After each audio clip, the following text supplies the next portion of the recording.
Welcome to Indian spices. இன்னைக்கு நம்ம பண்ண போற ரெசிபி பார்த்தீங்கன்னா வெண்டைக்காய் போட்டு கொஞ்சமா எறா போட்டு ஒரு காரக்குழம்பு வைக்க போறோம் டேஸ்டியா. ஃபர்ஸ்ட் வந்து ஸ்டவ் ஆன் பண்ணிட்டு ஒரு கடாய் வச்சுக்கலாம்.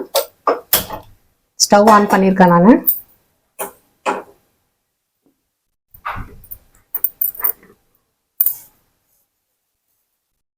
இப்போ கொஞ்சமா பார்த்தீங்கன்னா ஆயில் விட்டுக்கலாம்.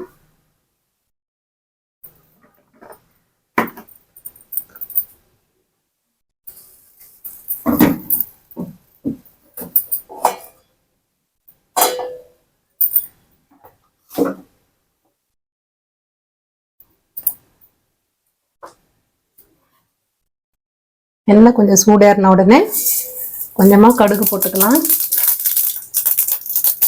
வெந்தயம் போட்டுக்கலாம். ரெண்டுமே அரை அரை ஸ்பூன் போட்டால் போதும். இப்போ 2 பச்சை மிளகாய் இதில் போட்டுக்கலாம்.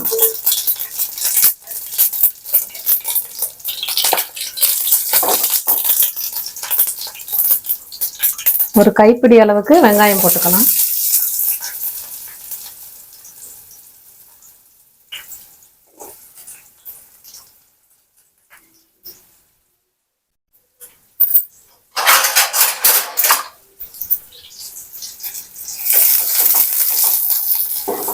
கலந்து விட்டுக்கலாம் நல்லா.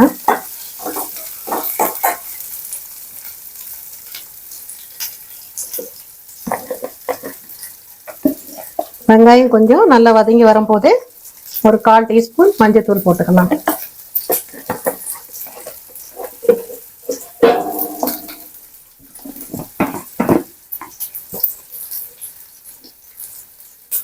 ஒரு அரை ஸ்பூன் அளவுக்கு நான் உப்பு எடுத்திருக்கேன்.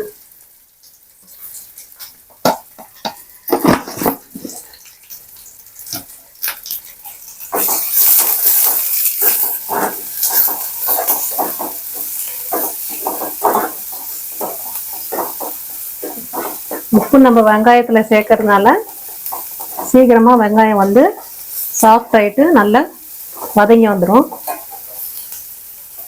இப்போ வந்து ஒரு 4 வெண்டைக்காய் கட் பண்ணி வச்சுருக்கேன்.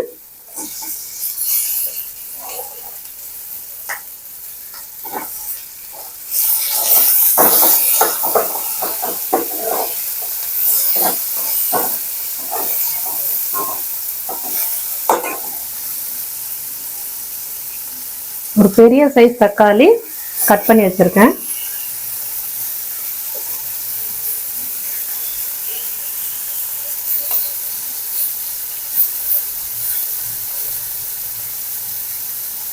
கொஞ்சமா எறா போட்டுக்கிறேன். இதுலயே ரொம்ப சேர்க்கணும்னு அவசியம் இல்லை, ஃப்ளேவர் நல்லா கொடுக்கும்.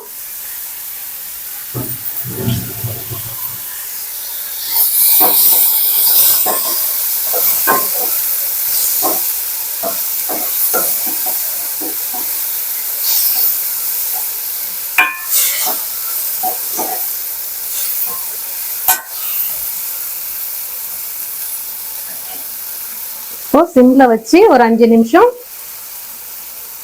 வதங்கணும். இது நல்லா மூடி போட்டுடலாம்.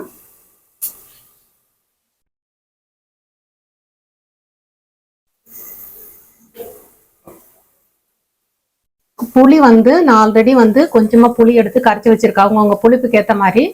இப்போ நான் அந்த புளியை வந்து கரைச்சி வச்சுக்கிறேன்.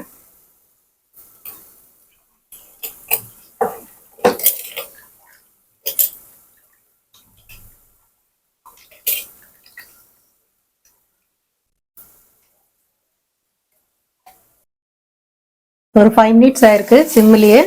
பாருங்க, காயெல்லாம் நல்லா வதங்கி வந்திருக்கு. இப்போ வந்து இந்த குழம்புக்கு தேவையான மிளகாத்தூள் போட்டுக்கலாம். நான் வெறும் நம்ம வீட்டில் இந்த குழம்பு மிளகாய் பொடி இருக்கும் இல்லையா, அதுதான் வந்து ஒரு 2.5 ஸ்பூன் அளவுக்கு போட போறேன்.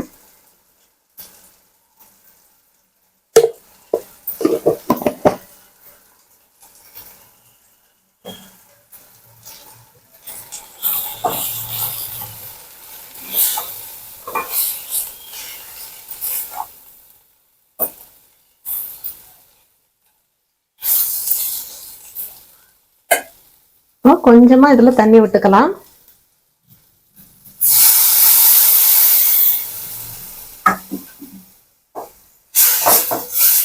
மிளகாத்தூள்ல இருக்கிற பச்சை வாடை கொஞ்சம் போகணும். தண்ணி சேர்த்து ஒரு 2-3 நிமிஷம் கொதிக்க விடலாம்.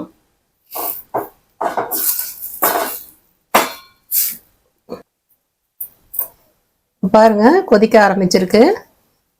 இந்த பச்சை வாடை ஃபுல்லாக ஒரு கொதி வந்த உடனே பச்சை வாடை எல்லாம் போயிடும். இப்போ கொதிக்க ஆரம்பிச்சிருக்கு. இப்போ கொஞ்சமாக புளி தண்ணி நான் கரைச்சி வச்சுருக்கேன், காமிச்சேன் இல்லைங்களா? இப்போ இதில் சேர்த்துக்கலாம்.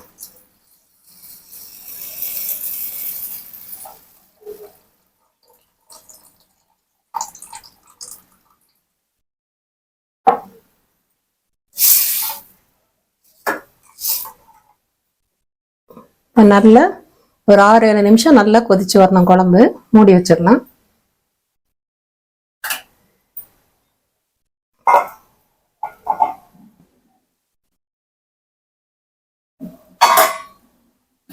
கிட்டத்தட்ட பாருங்க 10 நிமிஷம் இருக்கு. குழம்பு வந்து நல்லா திக்கா இருக்கு. இப்போ வந்து உப்பு செக் பண்ணிக்கலாம்.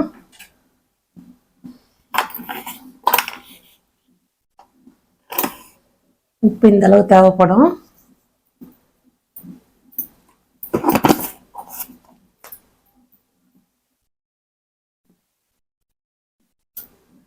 நிறைய வாட்டி கலந்து விட்டுக்கலாம்.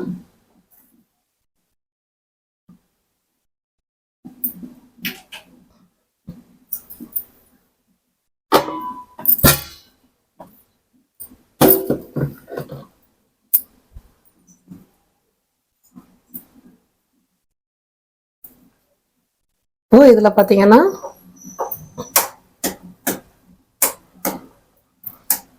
ஒரே ஒரு முட்டைய வந்து ஒரே இடத்துல படுற மாதிரி அப்படியே விட்டுருங்க. அது ஒன்றும் கலர் விட வேணாம். ஒரு 2 நிமிஷம் அப்படியே விட்டுருங்க. இப்போ பாருங்க நம்ம ஊத்தின முட்டை பாத்தீங்கன்னா ஒரு பக்கமா வெந்து வந்திருக்கு. இப்போ வந்து இந்த குழம்போடு இந்த முட்டை சேர்த்து சாப்பிடும்போது ரொம்ப டேஸ்டியா இருக்கும். மஸ்ட் ட்ரை பண்ணுங்க. நான் ஒரு முட்டை உடைச்சு காமிச்சிருக்கேன். உங்களுக்கு எத்தனை முட்டை தேவைப்பட்டாலும் நீங்க வந்து நான் ஒரு முட்டை அடிச்சு உங்களுக்கு காமிச்சிருக்கேன். நீங்க வேணும்னா எத்தனை முட்டை தேவைப்படுதோ அப்படி ஊத்தி நீங்க அதே மாதிரி கலராதீங்க. போட்டீங்கன்னா ஒரு 2 நிமிஷம் வந்து ரெஸ்ட் டைம் மாதிரி விட்டுருங்க. பார்த்தீங்கன்னா கரெக்டா வரும். சுவையான வெண்டைக்காய் எறா முட்டை குழம்பு ரெடி. மஸ்ட் எல்லாருமே ட்ரை பண்ணுங்க. உங்களோட கமெண்ட்ஸை தெரியப்படுத்துங்க. லைக் பண்ணுங்க, ஷேர் பண்ணுங்க, சப்ஸ்கிரைப் பண்ணுங்க. தேங்க்யூ.